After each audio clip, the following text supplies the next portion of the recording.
ನಮಸ್ಕಾರ. ರಸ್ತೆನಲ್ಲಿ ಒಂದು ಉದ್ದ ಕೊಂಬಿನ ಸಾಕಣೆ ನಡ್ಕೊಂಡ್ ಬರ್ತಿರುತ್ತೆ. ಸುತ್ತಲೂ ಅದಕ್ಕೆ ರಕ್ಷಣೆ ಕೊಟ್ಕೊಂಡು 4-5 ಜನ ಕಮಾಂಡೋ ಪಡೆ ಬರ್ತಾ ಇರ್ತಾರೆ. ಈ ದೃಶ್ಯವನ್ನ ನೀವು ಸಾಮಾನ್ಯವಾಗಿ ಇಂಟರ್ನೆಟ್ ಅಲ್ಲಿ ನೋಡೇ ಇರ್ತೀರ. ಅದು ಶ್ರೀಲಂಕಾದ ದೃಶ್ಯ.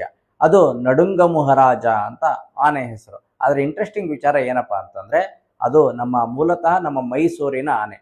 ಮೈಸೂರಿನಲ್ಲಿ ಹುಟ್ಟಿ ಶ್ರೀಲಂಕಾದಲ್ಲಿ ಒಂಥರ ರಾಜನ ರೀತಿ ಬಾಳಿ ಬದುಕಿ ಅಲ್ಲಿಗೆ ಒಂದು ರಾಷ್ಟ್ರೀಯ ಸಂಪತ್ತಾಗಿ ಮೆರೆದಂತ ಆನೆ ಅದು. 1954ರಲ್ಲಿ ಮೈಸೂರು ಮಹಾರಾಜರಾದ ಶ್ರೀ ಜಯಚಾಮರಾಜೇಂದ್ರ ಒಡೆಯರ್ ಅವರು ಶ್ರೀಲಂಕಾದ ಬೌದ್ಧ ಸನ್ಯಾಸಿಯೊಬ್ಬರಿಗೆ ಅದನ್ನ ಗಿಫ್ಟ್ ಕೊಟ್ಟಿದ್ರು. ಅದು ದೊಡ್ಡದಾದ ಮೇಲೆ ಅದಕ್ಕೆ ನಡುಂಗ ಮಹಾರಾಜ ಅಂತ ಹೆಸರು ಇಡಲಾಯ್ತು. 11 ಅಡಿ ಇತ್ತು ಅದು. ಎಸಲ ಉತ್ಸವದಲ್ಲಿ ಇಲ್ಲಿ ದಸರಾ ನಡೆಯುತ್ತಲ್ಲ, ಆ ತರ ಅಲ್ಲಿ ಎಸಲ ಉತ್ಸವ ಅಂತ ನಡೀತಾ ಇತ್ತು. ಅಲ್ಲಿ ಬುದ್ಧನ ಹಲ್ಲಿನ ಅವಶೇಷಗಳ ಚಿನ್ನದ ಪೆಟ್ಟಿಗೆಯನ್ನು ಹೊರೋ ಜವಾಬ್ದಾರಿಗೆ ಅದು ಆಯ್ಕೆಯಾಗಿತ್ತು. ಅದು ಎಲ್ಲೋದ್ರೂ ಲಾರಿ ಹತ್ತುತ್ತಾ ಇರಲಿಲ್ಲ, ಅದು ನಡ್ಕೊಂಡೇ ಹೋಗ್ತಾ ಇತ್ತು. ಹಾಗಾದ್ರ ಸುತ್ತಲೂ 4-5 ಜನ ಕಮಾಂಡೋ ಪಡೆ ಅದನ್ನ ಕಾವಲು ಕಾಯ್ತಾ ಇದ್ರು. ಅದರ 4 ಮಾವುತರಲ್ಲಿ ವಿಲ್ಸನ್ ಅನ್ನೋರು ಪ್ರಮುಖರು.